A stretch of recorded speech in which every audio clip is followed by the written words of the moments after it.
Hello everyone, welcome to market today. आज का session बहुत ही इम्पोर्टेंट है। जो भी स्टॉक मार्केट में ज्वाइन करना चाहता है, जो भी बिगनर है, उनको थोड़ा हम गाइड करेंगे आज। सो जिनको भी साइड इनकम कमानी है या फिर पैसिव इनकम कमानी है स्टॉक मार्केट से, या जिनको अपने पैसों पे इंटरेस्ट ज़्यादा चाहिए बैंक के इंटरेस्ट से, तो जो भी स्टॉक मार्केट ज्वाइन कर रहे हैं, तो ये वीडियो आपके लिए बहुत ही इंपॉर्टेंट है।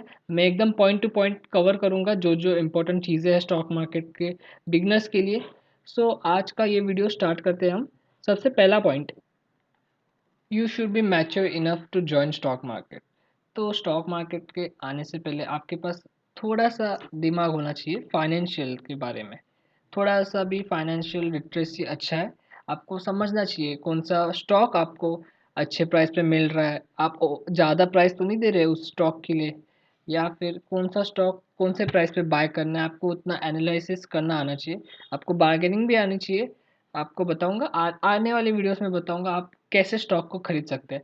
तो आपके पास सबसे पहला रिक्वायरमेंट है आपसे, वो है थोड़ा सा फाइनेंशियल लिटरेसी या फिर मैच्योर माइंडसेट।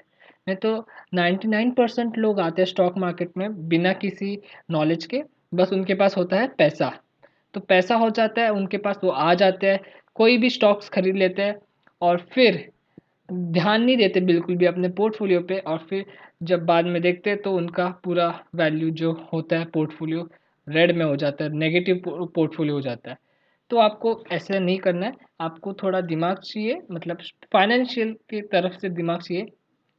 आप नोटिस करना चाहिए स्टॉक्स को थोड़ा। आप मैच्योर होना चाहिए इतना कि आपको पता हो कैसा है स्टॉक, कैसा चलने वाला है स्टॉक। बस इतना ही रिक्वायरमेंट है आपसे। अभी डायरेक्ट चलते हैं बहुत ही इंपॉर्टेंट पॉइंट पे, जो है कैपिटल। आपके पास कैपिटल होनी चाहिए। कितने लोग बोलेंगे आप बिना कैपिटल के आ सकते हैं स्टॉक मार्केट पे, बट आप इतना एफिशिएंटली पैसा नहीं कमा पाओगे बिना कैपिटल के। तो आपके पास मिनिमम मिनिमम से मिनिमम आपके पास होना चाहिए 2K। आपके पास मिनिमम 2000 to 5000 रुपीज़ होने चाहिए स्टॉक मार्केट में। क्योंकि अगर आप आओगे 1000 रुपये लेके, आप लोगे कोई भी पेनी स्टॉक, जो भी सस्ते स्टॉक्स रहते हैं, आप सोचोगे बहुत सस्ता स्टॉक है मैं ये खरीदूंगा। आपके पास बस 1000 रुपये है तो आप वो 1000 रुपये लगा दोगे पेनी स्टॉक पे। और जो पेनी स्टॉक का जो नेगेटिव साइड रहता है कि वो बहुत वॉलेटाइल होता है, आपको पता भी नहीं चलेगा और वो -10 हो जाएगा, ₹10 का वैल्यू का स्टॉक 5 हो जाएगा, 3 हो जाएगा, अच्छा होगा तो 25 भी हो जाएगा। तो आपको रिस्क नहीं लेना है। आपको अच्छे अच्छे स्टॉक्स लेना है स्टार्टिंग स्टार्टिंग में। आप अगर एनालाइज करोगे बाद में तो आप पेनी स्टॉक भी ले सकते हैं आगे जाके, बट स्टार्टिंग स्टार्टिंग में आपको मिड कैप स्टॉक लेना है जो ज़्यादा वोलाटाइल नहीं होता है। नहीं तो लार्ज कैप लेने हैं। मिड कैप आपका first preference large cap stocks होना चाहिए, सेकंड मिड कैप होनी चाहिए। ओके। आपको इतना अमाउंट तो लगेगा ही स्टॉक मार्केट में, क्योंकि आप अच्छे स्टॉक्स लेंगे। आप नाम के लिए स्टॉक मार्केट में नहीं आए स्टॉक्स लेने, आप पैसे कमाने के लिए आए। तो आपको अच्छे स्टॉक्स लेने हैं स्टार्टिंग स्टार्टिंग में, बाद में आप एनालाइज करके आपको जो स्टॉक अच्छा लगता है वो ले सकते हैं। नेक्स्ट पॉइंट आते हैं। Third important, very important point, आपके पास होना चाहिए एक demat account. Without demat account आप स्टॉक मार्केट में आ ही नहीं सकते। क्योंकि ये अकाउंट कैसा होता है, बैंक अकाउंट में आप जैसे पैसे स्टोर करते हैं, अपने पैसे जो भी आपको इनकम आती है आप बैंक अकाउंट में स्टोर करते हैं। तो सेम सिमिलरली आप अपने स्टॉक्स एक अकाउंट में स्टोर करते हैं, और उस अकाउंट को बोलते हैं डीमैट अकाउंट। तो सबसे इम्पॉर्टेंट रिक्वायरमेंट है ये स्टॉक मार्केट की, डीमैट अकाउंट। इसके बिना आप स्टॉक मार्केट में आ नहीं सकते। सो डीमैट अकाउंट दो टाइप्स के होते हैं। जो फर्स्ट होता है वो डिस्काउंट ब्रोकर होता है, और जो सेकेंड टाइप का होता है वो फुल टाइम ब्रोकर या फुल सर्विस ब्रोकर होता है। तो डिस्काउंट ब्रोकर आपने नाम सुना होगा, जीरोधा, अपस्टॉक, ग्रो। और जो फुल टाइम ब्रोकर्स होते हैं वो ऐसे होते हैं, ICICI direct broker, angel broking, Motilal Oswal, शेर खान, IIFL सिक्योरिटीज, ऐसे बहुत होते हैं फुल टाइम ब्रोकर में। इसमें मेन डिफरेंस क्या होता है, डिस्काउंट ब्रोकर में आपका जो चार्जेस रहते हैं, जैसे ये जीरोधा, ग्रो, अपस्टॉक, उनमें जो ब्रोकरेज होता है वो बहुत कम होता है। वो क्यों कम होता है? क्योंकि वो आपको ज़्यादा सपोर्ट नहीं देते स्टॉक मार्केट में। सपोर्ट इन सेंस जैसा कोई एडवाइस या कोई कॉल नहीं देते ट्रेडिंग के लिए या फिर इन्वेस्टिंग के लिए। आपको कोई बताएँगे नहीं, आपको खुद से खुद स्टॉक्स पिक करने होंगे, बाय करना होगा। तो आपको कोई एनालिसिस करके नहीं देगा। बट ये जो फुल सर्विस या फुल टाइम ब्रोकर होते हैं आईसीआईसीआई, एंजल ब्रोकिंग, आपको मैसेज करेंगे, आपको कैसे भी करके वो बताएंगे कि कौन सा स्टॉक्स लेना है आपको, कौन सा आपको ट्रेडिंग कॉल्स देंगे, एडवाइस देंगे कैसे आपको ट्रेडिंग करनी है या फिर इन्वेस्टिंग करनी है। तो यही डिफरेंस होता है, बट इनका जो ब्रोकरेज होता है वो बहुत ज़्यादा होता है इनके कंपेयर से।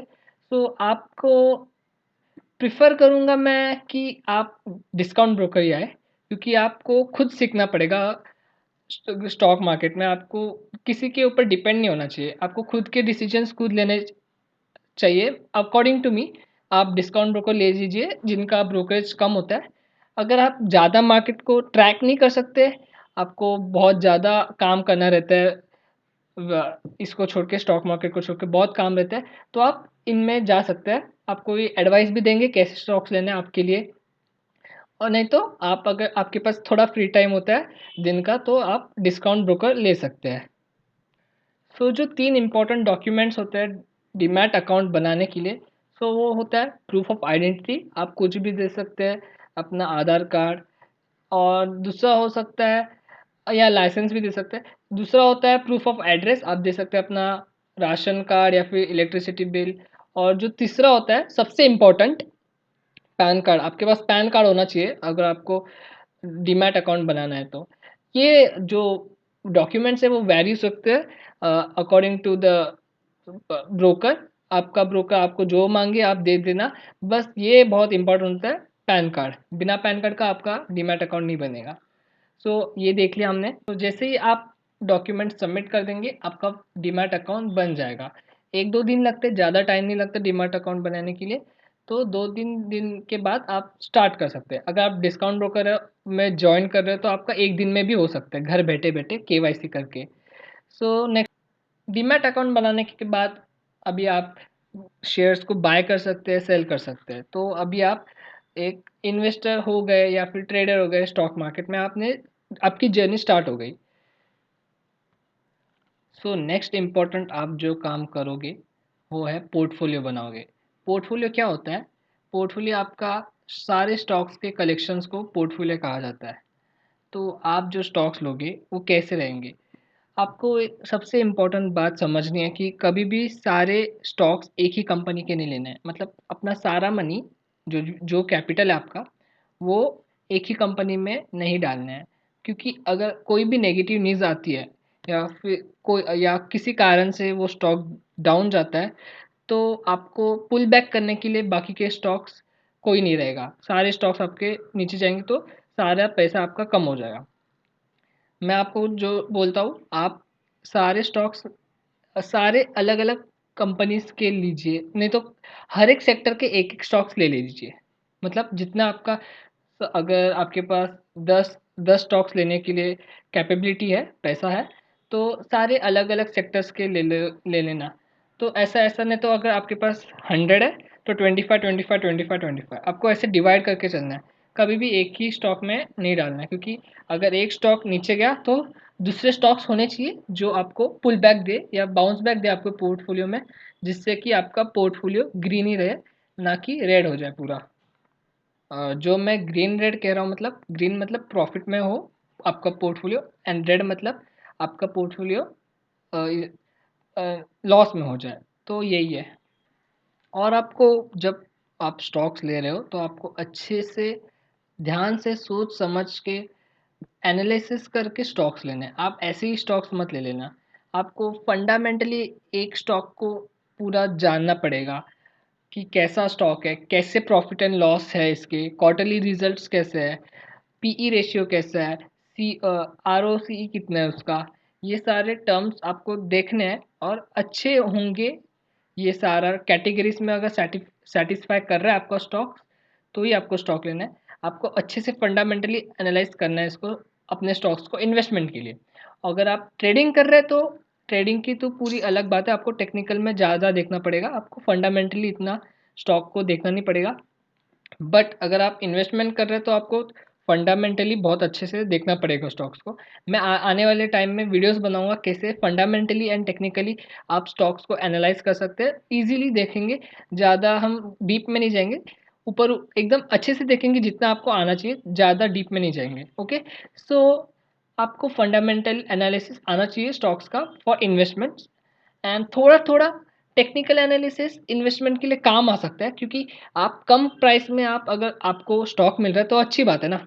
जैसे मैंने फर्स्ट आपको कहा, मैच्योर माइंडसेट होना चाहिए, फाइनेंशियल लिटरेसी होना चाहिए आपके पास।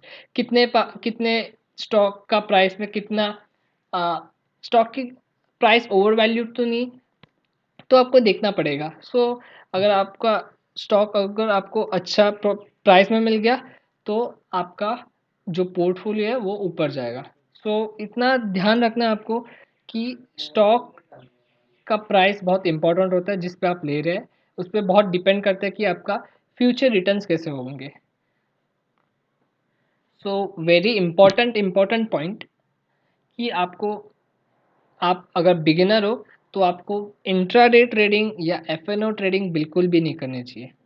एटलीस्ट आपको 1 साल स्टॉक मार्केट में इन्वेस्टमेंट या फिर स्विंग ट्रेडिंग जैसे आप बोलते हैं 20-25% प्रॉफिट लेके निकल सकते हैं, वो सब करना चाहिए। आपको डिलीवरी लेनी चाहिए, ना कि कभी इंट्राडे ट्रेडिंग करनी चाहिए, ना ही एफएनओ ट्रेडिंग, क्योंकि इनमें जो रिस्क होता है उससे आपकी पूरा कैपिटल गायब हो सकता है। ओके, तो जो फर्स्ट साल है अगर आपको जाना ही है इंट्राडे एफएनओ में, तो एटलीस्ट 1 साल देखिए शेयर मार्केट को, अच्छे से एनालाइज कीजिए और फिर ही जाइए, क्योंकि इंट्राडे एफएनओ में आप कभी भी जा सकते हो, उसमें कुछ नहीं होता। पर अगर इन्वेस्टमेंट आपने लेट कर दी तो आपको थोड़ा कम रिटर्न मिलेगा, समझे ना। तो आपको इंट्राडे और एफएनओ तो हमेशा है, बट अच्छे से पहला साल आपको मार्केट को समझना है, मार्केट क्यों ऊपर जाता है कभी नीचे आता है, तो वो समझने के बाद ही आप ये सब में जाइए। मैं तो कहता हूँ जो इन्वेस्टमेंट आएगा आपका, इससे जो इन्वेस्टमेंट करोगे जिससे जो प्रॉफिट आएगा, उस प्रॉफिट को ही आप एफएनओ या इंट्राडे में चाहिए तो लगा सकते हैं। अपना कैपिटल को साइड में रख के जो प्रॉफिट मिल रहा है इन्वेस्टमेंट से उसको अब अगर आपको ट्राई करना है इंट्राडे तो आप ट्राई कर सकते हैं, नहीं तो आप अवॉइड ही करो, जितना अवॉइड करोगे उतना अच्छा है। तो इन्वेस्टमेंट को आपको ध्यान से इन्वेस्टमेंट को ही आपको अपने माइंड में रख के चलना है। इंट्राडे और एफएनओ को बाय बाय कहना है, फर्स्ट साल के लिए आपको बिल्कुल उनको हाथ नहीं लगाना है। सो इस वीडियो का आखिरी पॉइंट बहुत ही इंपॉर्टेंट पॉइंट है ये, कीप योर सेल्फ अपडेटेड। आप हमेशा न्यूज़ पढ़ते रहिए। आपको देखना पड़ेगा अपने अपने जो पोर्टफोलियो के स्टॉक्स है उनको ट्रैक करते रहना पड़ेगा। आपको देखना पड़ेगा कि कोई स्टॉक नीचे नीचे तो नहीं जा रहा, कोई बैड न्यूज़ तो नहीं आ रही उसके पास, कोई फ्रॉड तो नहीं हो रहा उस कंपनी में। क्योंकि बहुत ऐसे केसेस आए हैं, जैसे यस बैंक का जब ये फ्रॉड सामने आया था, यस बैंक का एक फ्रॉड हुआ था बहुत बड़ा, राणा कपूर ने जो बहुत सारे लोन दिए थे उनका भरपाई नहीं कर पाया था यस बैंक, तो उनका जो स्टॉक प्राइस था वो इतना कम हो गया ना, कितना लॉस हुआ है लोगों को आप सोच भी नहीं सकते। तो आपको देख के चलना पड़ेगा अपने स्टॉक्स को। जितने आप कम स्टॉक्स रखोगे उतना आपको कम ट्रैक करना पड़ेगा, उतना आपके लिए ईजी होगा। सो आप अपने स्टॉक्स को कम ही रखिएगा, जितना कम हो सकता है उतने, जितने डिफरेंट कंपनीज में स्टॉक इन्वेस्ट नहीं कीजिएगा, जितना हो सकता है उतना कम ही कीजिएगा, पर डाइवर्सिफाई कीजिएगा, सेक्टर्स में कीजिएगा अपना अपना स्टॉक्स को। सो अभी आपको न्यूज़ पे ट्रैक करते रहना है अपने स्टॉक्स को, और अगर बैड न्यूज़ आ रही है बहुत ज़्यादा, आपको लग रहा है कुछ फ्रॉड हो सकता है आगे जाके, तो आपको एक काम करना है, उस स्टॉक को बेच देना है और दूसरे स्टॉक को पकड़ लेना है, समझे। आपको कभी भी स्टॉक से इमोशनली अटैच नहीं होना है कि आपको ये मेरा स्टॉक है, ये मेरा रिलायंस है, रिलायंस बहुत अच्छा है, तो ऐसा नहीं करना है आपको।